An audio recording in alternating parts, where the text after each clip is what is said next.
Hello students, how are you all? I am Anuddiman. तो student, I hope कि आप लोग सभी वीडियोस को एंजॉय कर रहे होंगे। तो जो स्टूडेंट क्लास 10th में सीबीएसई साइंस की तैयारी लेटेस्ट सिलेबस के अकॉर्डिंग करना चाहते हैं तो वो हमारे चैनल से जुड़ सकते हैं, जिसके लिए आप लोगों को चैनल को सब्सक्राइब करना होगा, साथ ही बेल आइकन प्रेस करना होगा, जिससे जैसे ही हम वीडियो अपलोड करते हैं तो डेली नोटिफिकेशंस आप लोगों को मिलते रहे। तो अभी हम लोग बात कर रहे हैं क्लास 10th के chapter number 3 that is metal non metal में, जिसमें आज हम लोग बात करेंगे वीडियो नंबर 10 की। इससे पहले 9 वीडियो इस चैप्टर की ऑलरेडी हम अपने चैनल पर अपलोड कर चुके हैं, जिसके लिंक आप लोगों को डिस्क्रिप्शन में मिल जाएंगे। तो आज जो हम लोग बात करेंगे वीडियो नंबर 10 में, तो हमारा टॉपिक होगा आयनिक कंपाउंड, और ये इस चैप्टर का बहुत ही इंपॉर्टेंट टॉपिक है। अब देखो, आयनिक कंपाउंड्स में हम लोगों को यहां पर केवल 3 चीजों पर फोकस करनी है। First one, what are ionic compounds, second one, properties of ionic compounds, and the last one is formation of ionic compound. तो आज इस वीडियो में हम तीनों टॉपिक को डिटेल में पढ़ेंगे। तो सबसे पहले हम लोग बात कर लेते हैं what are ionic compounds. The compound which are formed by the transfer of electrons from a metal to a non metal. It means that ionic compound form होते हैं जब एक या एक से ज्यादा इलेक्ट्रॉन किसी मेटल से नॉन मेटल पर ट्रांसफर होता है। तो स्टूडेंट, यहां से एक 1 मार्क्स का बहुत इंपॉर्टेंट क्वेश्चन बनता है, तो वहां पर आप लोगों से पूछ सकते हैं वो ionic compounds are formed when. आपको ऑप्शन दे सकते हैं कि इलेक्ट्रॉन नॉन मेटल से मेटल पे ट्रांसफर होते हैं, मेटल से नॉन मेटल पर ट्रांसफर होते हैं, इलेक्ट्रॉन शेयर होते हैं। तो इस तरह के ऑप्शन आप लोगों को दे सकते हैं। तो आपको बताना है कि इलेक्ट्रॉन जो होते हैं वो मेटल से नॉन मेटल पर ट्रांसफर होते हैं। तो यहां से 1 मार्क्स के 2 क्वेश्चन बनते हैं, एक फॉरवर्ड और एक बैकवर्ड। बैकवर्ड में आपसे पूछ सकते हैं कि जब इलेक्ट्रॉन्स मेटल से नॉन मेटल पे ट्रांसफर होते हैं तो फिर कौन से कंपाउंड बनते हैं। तो मेटल से नॉन मेटल जब भी इलेक्ट्रॉन ट्रांसफर होंगे एक या एक से ज्यादा, तो हमेशा क्या होगा, आयनिक कंपाउंड फॉर्म होगा। हमेशा बेटा आयनिक कंपाउंड यहां पर फॉर्म होगा। क्लियर बात है? तो बस आपको आयनिक कंपाउंड के बारे में जो डेफिनेशन है वो इतना ही पढ़ना है कि आयनिक कंपाउंड फॉर्म होते हैं when one or more electron transfer from a metal to a non metal. Next important बात आती है यहां पर प्रॉपर्टीज ऑफ आयनिक कंपाउंड्स। मैंने 3 बातें स्टार्टिंग में कही थी, what are ionic compounds, what are the properties of ionic compound and the formation of the ionic compound. तो बेटा बात कर लेते हैं प्रॉपर्टीज ऑफ आयनिक कंपाउंड की, ये भी बहुत इंपॉर्टेंट है। फर्स्ट वन कहता है ionic compounds are formed by the transfer of electrons from a metal to a non metal. तो ये तो डेफिनेशन भी कहती है भाई। क्लियर बात है? तो फर्स्ट वन प्रॉपर्टी रिजेंबल करती है हमारी डेफिनेशन से, जिसमें हमने बताया था कि आयनिक कंपाउंड फॉर्म होते हैं when one or more electron transfer from the metal to a non metal. Second one कहता है they have high melting point and the boiling point. अब देखो यहां पर क्या होता है, जब इलेक्ट्रॉन ट्रांसफर होता है इनके बीच में पॉजिटिव नेगेटिव अट्रैक्शन रहता है। इनके बीच में पॉजिटिव नेगेटिव अट्रैक्शन रहता है, जिसकी वजह से क्या होता है, इनके बॉइलिंग एंड मेल्टिंग पॉइंट बहुत ज्यादा होते हैं। थर्ड वन कहते हैं it will be they are soluble in water but are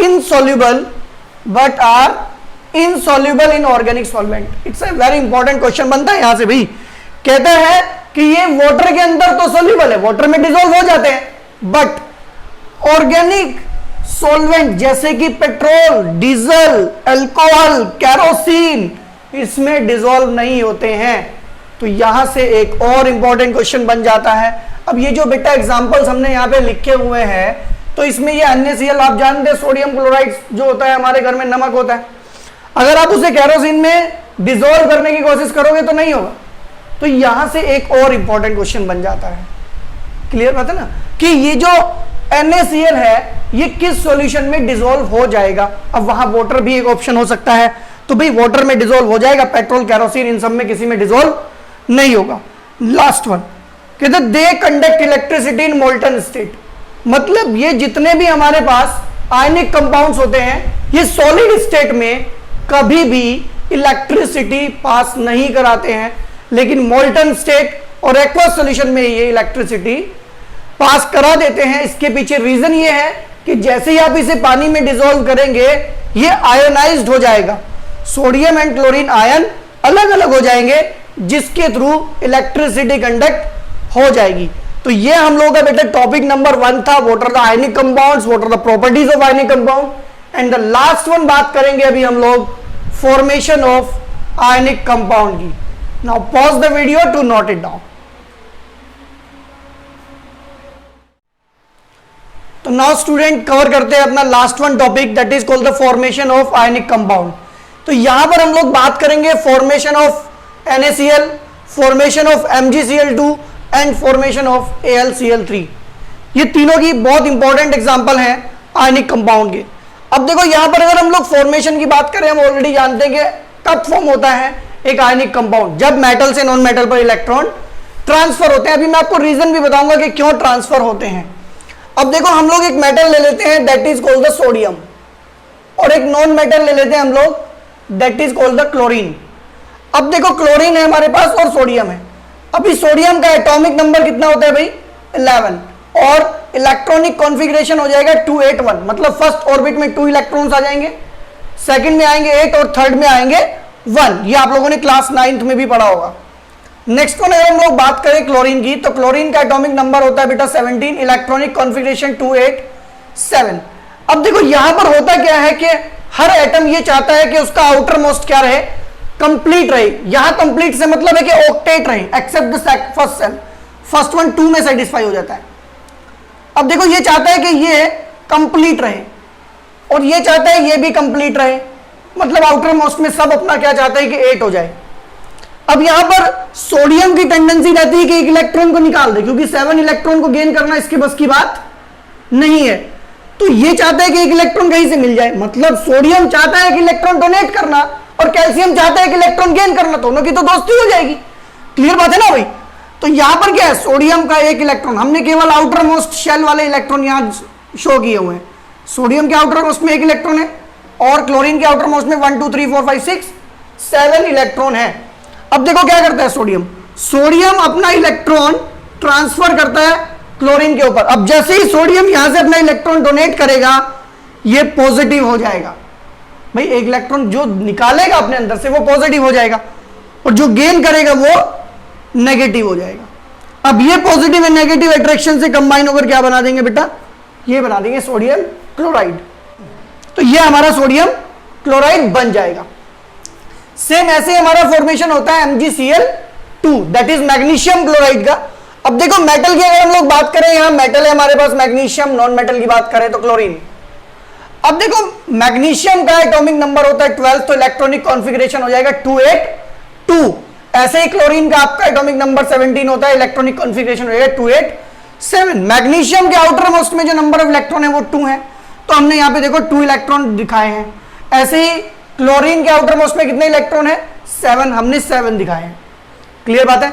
अब देखो इसको 2 इलेक्ट्रॉन डोनेट करने, जबकि क्लोरीन एक ही लेना चाहता है, तो क्या करेगा ये 2 अलग अलग क्लोरीन को अपना इलेक्ट्रॉन डोनेट कर देगा।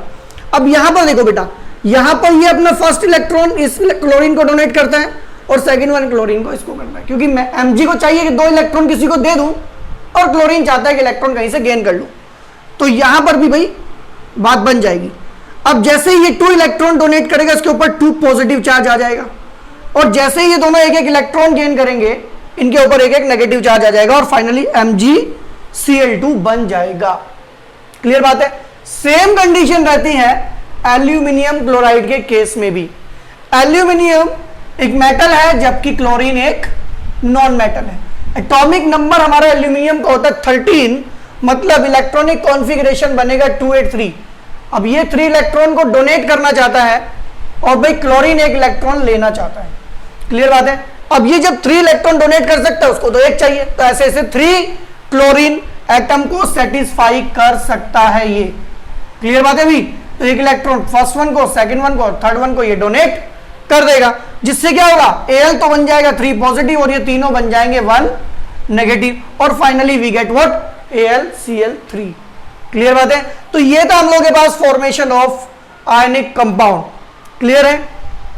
तो आज हमने कंप्लीटली डिस्कस किया अबाउट द आयनिक कंपाउंड, और मैंने बताया था कि एग्जाम पॉइंट ऑफ व्यू से बहुत ही इंपॉर्टेंट भी है। ये भी पूछ सकते हैं कितने कितने इलेक्ट्रॉन ट्रांसफर करते हैं, इसमें कितने इलेक्ट्रॉन ट्रांसफर होते हैं 1, इसमें कितने होते हैं 2, इसमें कितने होते हैं 3। तो यहां पर इस तरह से क्वेश्चन आप लोगों से पूछे जा सकते हैं। क्लियर बात है स्टूडेंट?